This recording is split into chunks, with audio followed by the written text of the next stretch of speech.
Bismillahirrahmanirrahim. Alhamdulillahirabbil alamin. Allahumma sholli ala Muhammad wa ala ali Muhammad. Assalamualaikum warahmatullahi wabarakatuh. Selamat berjumpa lagi dengan Nikhan TV, dengan saya Nikhan atau Ummi Nabila. Saya ucapkan semoga Anda semua sehat dan bahagia serta dalam ketaatan. Pada saat ini saya ingin berbagi kisah nyata penuh hikmah episode ketiga.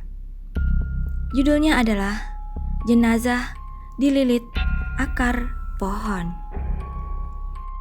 Malam itu, sebut saja Nunainah, usia 45 tahun.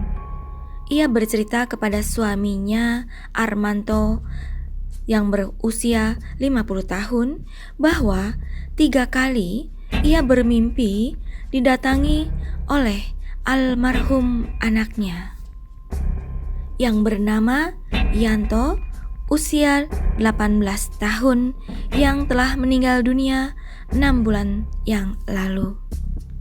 Dalam mimpi itu, Yanto meminta tolong agar ibunya melepaskan benalu yang mengikat kencang di sekujur tubuhnya. Namun, saat disentuh, dia malah merintih kesakitan. Sang ibu, yaitu Nunainah, pun sangat terharu dan berdoa, "Ya Allah, ampunilah dosa anakku." Nunainah dan Armanto sangat terusik dengan mimpi yang mengerikan itu, sebab mimpi itu sudah terjadi 3 kali pada malam berturut-turut. Keesokan harinya, Nunainah dan Armanto memutuskan untuk mengumpulkan keluarga terdekat. Tujuannya adalah membahas tentang rencana mereka untuk menggali kuburan almarhum anaknya yang bernama Yanto. Setelah berembuk dengan keluarga, akhirnya mereka memutuskan untuk membongkar kuburan Yanto hari itu juga. Yanto disemayamkan di pemakaman tanah wakaf di Desa Waru. Tak banyak orang yang tahu peristiwa pembongkaran kuburan itu. Hanya keluarga dekat dan beberapa tetangga yang membantu penggalian kubur. Saat tanah kuburan berhasil digali, sebuah pemandangan aneh terlihat begitu jelas. Tubuh jenazah ternyata dipenuhi akar pohon. Anehnya, akar itu melilit seluruh tubuh layaknya ular besar yang sedang menyekap dan melilit tubuh orang dewasa, dari kepala hingga kaki. Akar itu cukup besar, sebesar lengan tangan orang dewasa.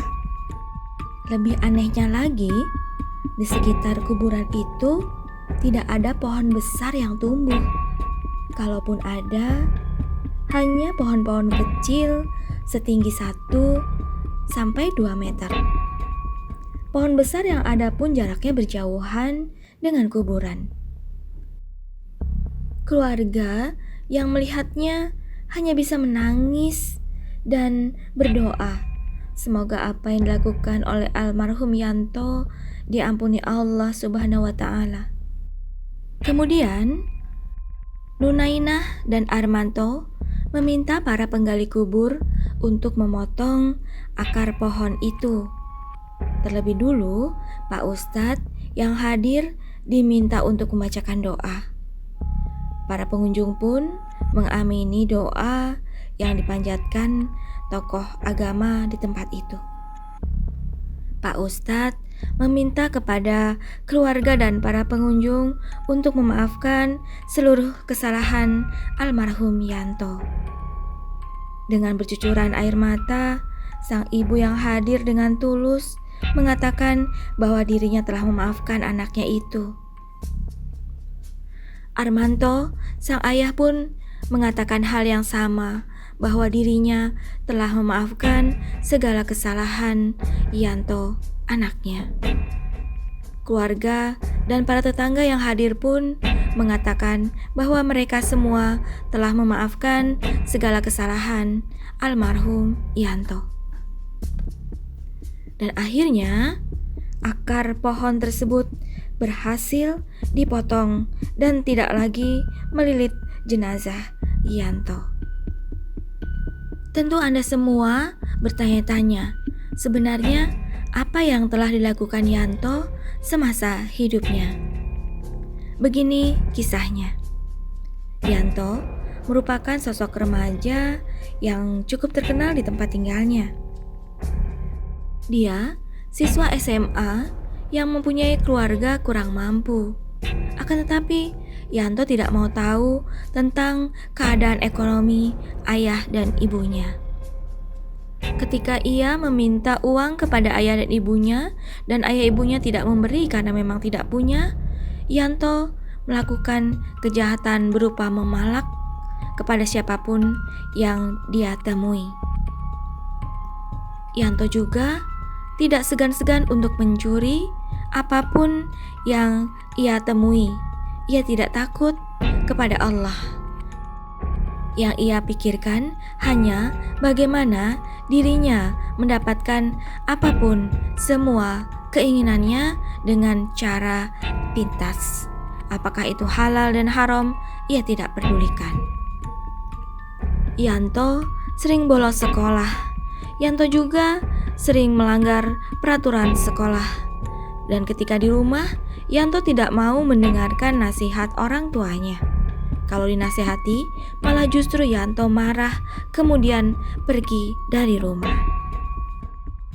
Bahkan, suatu hari, sang ibu pernah melihat dengan mata dan kepalanya sendiri, Yanto sedang mencuri mangga milik tetangganya.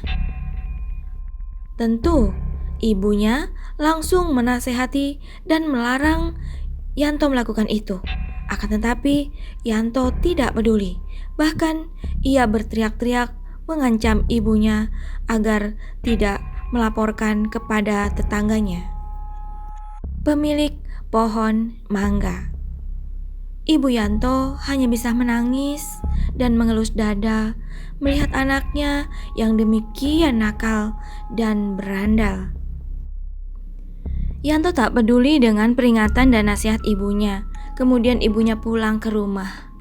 Akan tetapi, kemudian sore hari Yanto pulang diantar beberapa temannya dalam kondisi luka parah kakinya. Ternyata Yanto jatuh dari pohon mangga setinggi 15 meter. Kemudian kakinya sobek terkena besi.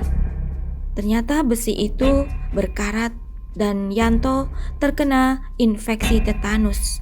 Hari demi hari berjalan sampai akhirnya Yanto dijemput malaikat maut dan meninggal dunia